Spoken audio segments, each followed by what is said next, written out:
Hey everybody.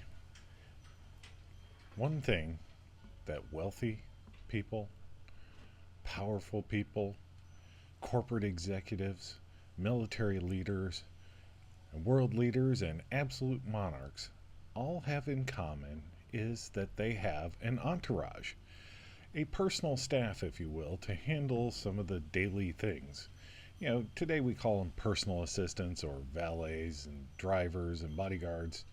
The size of your staff depends on how wealthy and powerful you are. And these people are meant to handle the little things for you so that, you can focus on the big decisions, the big problems that are going to occur, because that's what you really need to do. Well, the ancient Egyptian pharaohs were no different. They just had some other jobs included into their entourage that maybe nobody really thinks of, but hey, nowadays you might want one.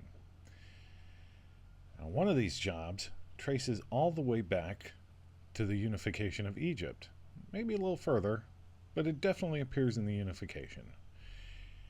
And this job was so important that the man who did it was depicted with his king doing his job on the Narmer palette. And for those of you who don't know, the Narmer palette is a stone tablet that is carved with scenes commemorating this event for all of history.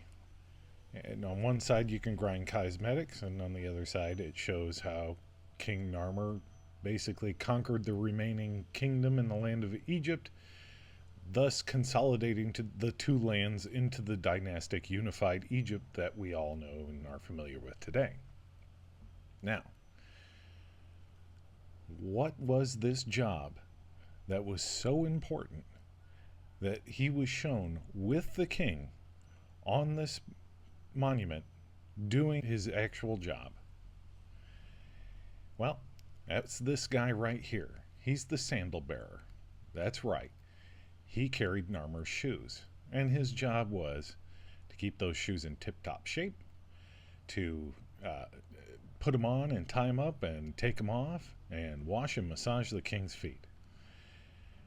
Because how was this critical to unification? Well, Narmer had a lot to worry about. You got troop movements, enemy positions, battle tactics, logistics, supplies. So he could focus on that because somebody was worried about his shoes. So this guy, the sandal bearer, with no name, listed on the palette, but definitely there, commemorated for all time, we pay tribute to the unsung hero of Egyptian unification, Narmer's sandal bearer. Thank you very much.